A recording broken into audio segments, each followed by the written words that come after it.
Bonjour à tous, bienvenue sur une nouvelle vidéo des lectures de Pipin. J'espère que vous allez bien. Et aujourd'hui, il est temps de faire le bilan du Flowers Books Challenge qui était organisé par Madame Errance parce que on est au mois de juillet au moment où je filme cette vidéo. Il fait super chaud, c'est la giga canicule et je suis même obligée de filmer en fin de soirée pour essayer de ne pas avoir trop chaud en tournant cette vidéo et ne pas avoir le ventilateur en arrière-plan, sinon vous ne m'entendrez plus du tout. Donc, on va prendre le carnet avec les fleurs de cette année, leur signification, les couleurs, les livres que j'avais mis, et on va voir ensemble si j'ai réussi à lire tout ce que j'avais prévu ou non. On commence donc par la fleur de l'année qui était la fleur bleue, la plumbago. Et donc il fallait, comme je viens de le dire, un livre bleu. Et au niveau de la signification, c'était un livre cosy. Peu importe le genre, de la cosy fantasy, romance, cosy mystery, bref, quelque chose de calme et cosy. Et en livre bleu, moi j'avais choisi de mettre celui-ci, Broken Things, qui était de Lorraine Olivier, et c'était un ancien de la médiathèque que j'avais trouvé en boîte à livres. Et ça y est, je l'ai enfin lu depuis le temps que je l'avais en dématérialisé, que je ne pensais jamais, et de l'avoir trouvé en boîte à livres, ça m'a donné l'occasion, et je m'étais dit, il faut qu'il sorte parce que je veux faire descendre ma palle de boîte à livres cette année, et ça y est, il est sorti. Et je vous avouerai que je suis déçue, quelque part. Je m'attendais à tellement plus que ça. Alors je sais pas, est-ce que c'est parce que j'ai enchaîné pas mal de thrillers policiers et autres, romans noirs, horreur, et que celui-ci étant plutôt axé young adulte, j'ai moins adhéré qu'avec une plume pour les adultes? Peut-être que ça joue, mais je pense que, tout bêtement, l'histoire et la plume ne me convenaient pas. Parce que franchement, je suis arrivée à la fin presque en luttant et arrivée à la fin, j'étais là: «Mais c'était tout ça pour ça?» J'étais triste. Triste parce que ça partait bien avec ses amis où le tout début, ça commence par, «J'ai tué ma meilleure amie». J'étais là: «Quoi? Qu'est-ce qui se passe? Pourquoi? À quelle heure? Comment?» Et le déroulé de l'histoire, c'est repartir un petit peu dans le passé pour savoir, qui était cette fille assassinée, qui sont le ou la personne qui l'ont assassinée, pourquoi, qui sont ses amis, qu'est-ce qui s'est passé? Il y a un jongle entre le passé et le présent, ça avait l'air très chouette. Et pas du tout, les personnages sont plats, sont vides et l'histoire l'est également et la fin était un peu convenue même. Ouais, bref. Tout ça pour dire que ça commençait bien parce que j'avais validé une catégorie et ça commençait mal parce que je l'ai pas trop apprécié, cette lecture. Mais moins, ce sera l'occasion de vider donc ma palle parce qu'il va retourner en boîte à livres. Et pour le roman cosy, je vous avais dit, j'avais trouvé un livre à ma médiathèque que j'ai laissé là-bas quand j'avais voulu faire la palle et je pense qu'il est définitivement resté là-bas parce que, j'ai rien mis finalement dans cette catégorie et donc, je n'ai rien lu. Bravo moi, hein, franchement, j'avais prévu de lire quelque chose, je l'oublie sur les étagères et il y reste pendant les 2 mois du challenge. Voilà, hein, un challenge qui commence vraiment, merveilleusement bien, de toute beauté. La deuxième fleur, c'était la sakura, avec un livre rose et la signification, un livre faisant partie du folklore asiatique. Pour le livre rose, j'avais choisi celui-ci, Anatomy Book, de Angemi. Et comme pour la vidéo de présentation, je ne peux pas vous montrer ce qu'il y a à l'intérieur parce que c'est les écrits et comptes rendus et autres cas choquants, intéressants et atypiques d'une médecin légiste. Donc il est assez graphique et je ne vais pas vous faire peur ni être censurée par YouTube. Mais sachez que donc c'est un petit pavé style un peu encyclopédie, donc je ne le lis pas en une traite. Je l'ai un petit peu avancé, mais largement pas terminé. Donc je ne sais pas, est-ce que ça compte, est-ce que ça ne compte pas? À vous de me dire, mais en tout cas, il est toujours aussi chouette et je poursuis sa lecture tranquillement. Et pour la signification, j'avais choisi de lire Écris-le ou Les Mémoires du Maître du Monde, parce qu'à l'intérieur, il y avait des personnages asiatiques et notamment chinois. Donc ça rentrait parfaitement dedans. Et on est sur, comme le son nom l'indique, les mémoires du chef des triades, d'un bâtisseur, d'un homme qui ne vit que par et pour le pouvoir. Et comment est-il arrivé là? Pourquoi est-il comme ça? Comment vivre quand on est le maître du monde. On est à travers son journal intime et on suit ses déboires, sa manière de gérer les triades, de gérer son business, de gérer son côté familial, professionnel et de voir aussi que il en a un petit peu marre de tout ça parce que il est au sommet, il a tout ce qu'il veut, il peut avoir tout ce qu'il désire, voire même plus, mais ça le lasse. Il est embêté, il ne sait plus vraiment quoi faire, et il en a un petit peu marre de tout, voire même de la vie. Et jusqu'au jour où il va y avoir son neveu qui va débarquer dans sa vie et qui va tout remettre en question. Et est-ce qu'il va pouvoir s'en sortir malgré tout ce qu'il fait de négatif? Je vous laisserai le découvrir.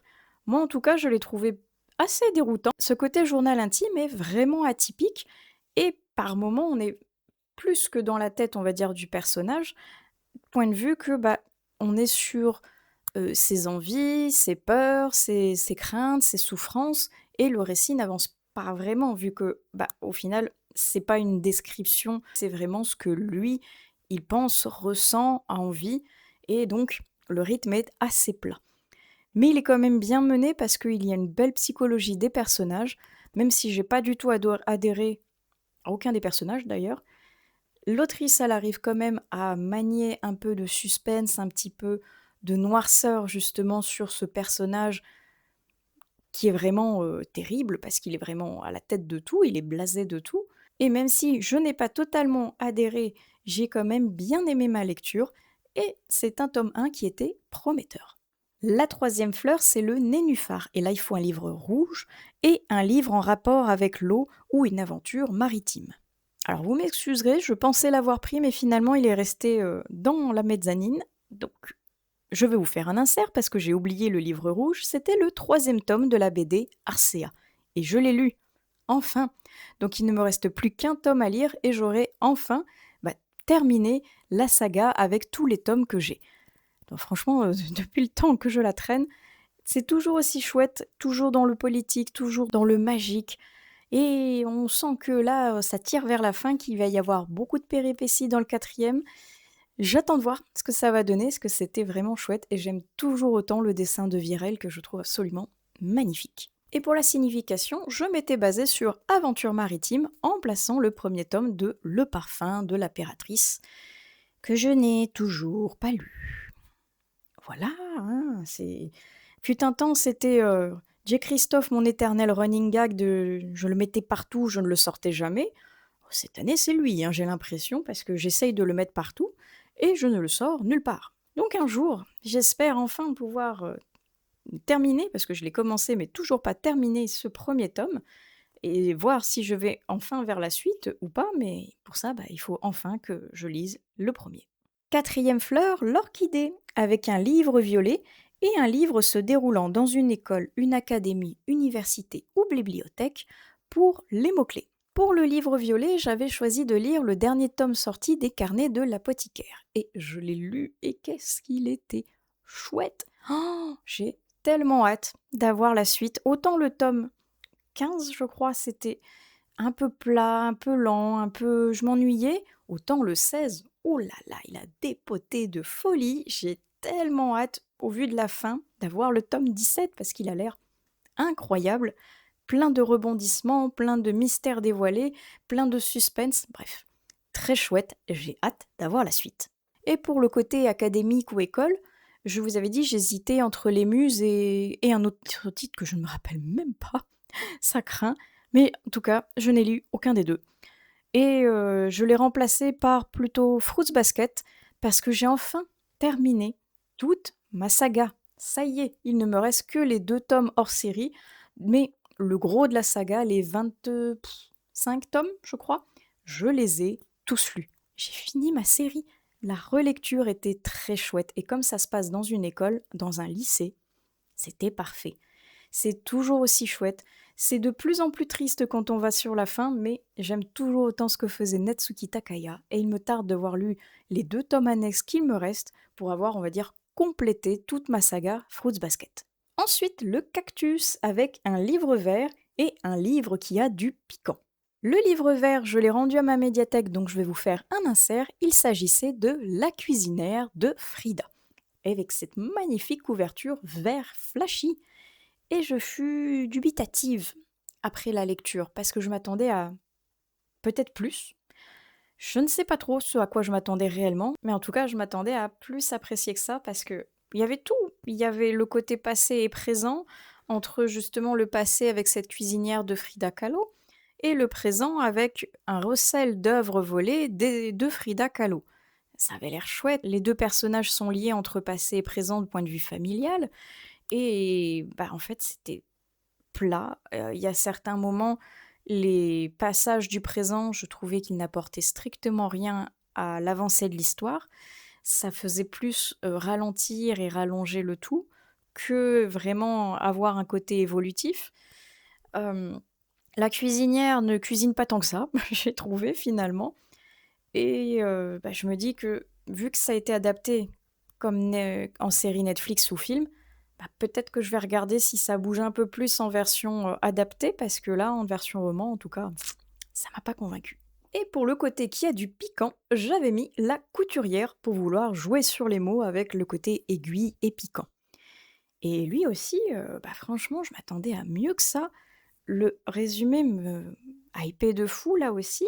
Dans les années 1920 au Brésil, une couturière, qui se découvre un talent caché et qui va essayer d'évoluer au sein de la société avec, les conflits politiques qu'il y a dans l'époque. Et tellement plat là aussi. Ces 2 livres, je les ai enchaînés en plus. J'étais peut-être pas dans la bonne période parce que je n'ai vraiment apprécié aucun des 2. Et vous voyez, celui-ci, je l'avais trouvé en boîte à livres et il va y repartir aussi sec parce que, bah, c'était pas ça, hein. Malheureusement, celui-là, bah, il manquait de piquant. Le 6e livre, c'est La Jonquille, donc il faut un livre jaune et un livre se passant au printemps. Alors pour le côté jaune, j'avais mis celui-ci, Serval, Garou, Léozard et Expresso, Les héritiers de l'Apocalypse, tome 3. Et je ne l'ai pas fini. Mais je l'ai commencé parce que j'avais très très envie de me lancer dans cette lecture, surtout maintenant que j'ai acheté les 2 derniers tomes. Et très chouette. Franchement, là, je ne l'ai pas fini du tout, je l'ai même pas à peine commencé. Mais je me régale parce que j'aime toujours autant la plume fraîche, la plume pleine d'humour, pleine d'action de Maria, qui vraiment m'embarque dans un univers qui est haut en couleurs, qui est pétillant, qui est plein de bonne humeur, de douceur. Bref, c'est de ce dont j'avais besoin. Donc même si je ne l'ai pas fini, je suis ravie d'avoir pu le commencer et de semi-valider la catégorie. Et pour le livre se passant au printemps, j'avais voulu mettre D'autres printemps de Virginie Grimaldi. Je pensais l'avoir vu à ma médiathèque, franchement, j'en étais persuadée. Sauf qu'ils l'ont acheté il y a à peine un mois. Donc bah le challenge était fini. Point, hein, loupé. Donc ça va pas m'empêcher de vouloir quand même aller le lire, mais même si ce sera trop tard, je n'aurai pas validé cette catégorie, mais il m'intéresse toujours autant et je voulais découvrir la plume de Virginie Grimaldi avec ce titre-ci. Donc si vous l'avez lu, bah, n'hésitez pas à m'en parler au niveau des commentaires. Est-ce qu'il est bien? Parce que franchement, ça m'intrigue et j'aimerais beaucoup découvrir cette autrice. La 7e fleur, c'est la renoncule et il faut un livre orange et un livre le plus populaire de notre pâle pour la signification. Et plus ça va et plus la lumière est en train de décliner. J'espère que je ne vais pas avoir besoin d'allumer juste pour la fin de la vidéo. Pour le livre orange, j'avais choisi de lire Le Déluge, qui n'est jamais arrivé entre mes mains. Ce challenge était compliqué. Franchement, je n'ai pas du tout pu faire ce que je voulais au niveau de ces lectures. Et je suis vraiment frustrée parce que j'avais très envie de le lire, Le Déluge. Je l'ai réservé à ma médiathèque. Ils l'ont cherché partout, dans toutes les médiathèques, pour qu'au bout d'un mois, ils me disent « Bah finalement, personne ne l'a trouvé, il a été probablement volé ou oublié d'être redonné. » Et bah donc ça a annulé ma réservation et par la même occasion, ma capacité à valider cette catégorie. Dommage! Je suis triste parce que, j'ai pas validé la catégorie, mais je suis d'autant plus triste de ne pas pouvoir le lire parce qu'il a l'air incroyable. Donc j'espère qu'ils vont le réussir à le retrouver parce que je ne désespère pas de le lire un jour. Et sinon, ce sera une occasion quelconque, j'essaierai de le dénicher parce que lui non plus. Je ne désespère pas, j'ai très envie de le lire. Et le livre le plus populaire de ma palle, j'avais décidé de mettre le deuxième tome de la trilogie d'Aevabad, Le Royaume de Cuivre. Et ce gros patapouf est lu. Ça y est, j'ai avancé dans ma série. Et franchement, qu'est-ce que c'était chouette. Je me fais agresser par des mouches, c'est terrible cette vidéo. Mais bref, j'ai beaucoup aimé, c'était vraiment chouette. J'ai très hâte d'aller vers le tome 3, même s'il est encore plus long que celui-ci, mais qu'importe. Le world building, les personnages, la magie, la politique, bref, j'aime tout. Et même si celui-ci est un peu plus calme niveau un peu tome de transition vers la guerre ultime qu'il va y avoir dans le tome 3, j'ai quand même vraiment, vraiment beaucoup aimé. Et enfin, la dernière fleur qui était la fleur bonus, c'était l'élébore noir. Et il fallait un livre marron, et en mots-clés, c'était livre se passant dans un univers dark, peu importe si c'était fantasy, romance, academia ou autre, bref, un livre sombre. Et lui, c'est le seul où j'avais décidé de mettre le même livre tant pour la symbolique que pour la couleur, avec un fleuve de ténèbres, parce qu'il est dans les tons un petit peu marronnés comme ça, sombre, et le contenu doit être assez sombre. Je dis doit être parce que je l'ai pas lu. J'ai pas eu le temps. Franchement, catastrophe. Mais lui, c'est pareil. Je ne désespère pas de le pouvoir le lire d'ici la fin de l'année, parce que pour mon ABC Thriller Challenge, je n'ai pas lu encore la lettre A. Donc, celui-ci va très certainement sortir dans les prochains mois et me permettre de le lire et enfin savoir si je le revends ou si je le conserve, parce qu'il fait partie des livres dont c'était la dernière chance cette année. Donc je désespère pas. Même si je ne l'ai pas lu pour celui-ci, je vais le lire d'ici la fin de l'année. Et voilà, on a fait le tour de toutes les catégories, de toutes les fleurs avec leurs couleurs et leurs symboliques. Et comme vous avez pu le constater, c'était pas folichon cette année. Autant le Blossom, j'ai réussi à faire quelque chose de chouette. Le Flowers, j'avais plein d'idées de plein de livres qui me faisaient super envie. Et entre les livres perdus, oubliés sur les étagères, qui sont jamais arrivés, réempruntés, que j'ai pas eu le temps de lire, quelle catastrophe, quelle débandade. Je suis vraiment triste de ne pas l'avoir autant réussi que ce que j'espérais, parce que franchement, j'adore ce challenge. Madame Errance a fait quelque chose à chaque fois de formidable. À chaque fois, j'ai très hâte de découvrir les nouvelles fleurs. J'ai d'ailleurs très hâte de les découvrir pour l'année prochaine déjà. Mais j'espère que l'année prochaine, j'arriverai à mieux gérer / avoir plus de chance dans mes réservations médiathèque, parce que là, c'était pas ça. Mais bref, c'était quand même de très belles lectures. Je ne désespère pas d'en lire certaines que je compte quand même soit réserver, soit lire parce que je les ai déjà. Et sinon, racontez-moi tout. Est-ce que vous y avez participé vous aussi? Est-ce que vous l'avez validé? Ou est-ce qu'il vous reste quelques lectures éparses par-ci par-là que vous n'avez pas encore découvert vous aussi? Moi, il m'en reste beaucoup. Et c'est vrai que celles que j'avais fait, elles n'étaient pas toutes à la hauteur de mes espérances, malheureusement. Mais qu'importe. C'était quand même un excellent moment. J'ai déjà envie d'être à l'année prochaine pour voir les nouvelles fleurs, les nouvelles thématiques. Et merci à Madame Errance, une fois de plus, pour ce challenge qui était vraiment incroyable et que j'aime beaucoup. Sinon, je vais clôturer la vidéo par ici. J'espère qu'elle vous aura plu. Je vous souhaite d'excellentes prochaines lectures et on se retrouve plus tard sur une nouvelle vidéo des lectures de Pipin. Allez, ciao!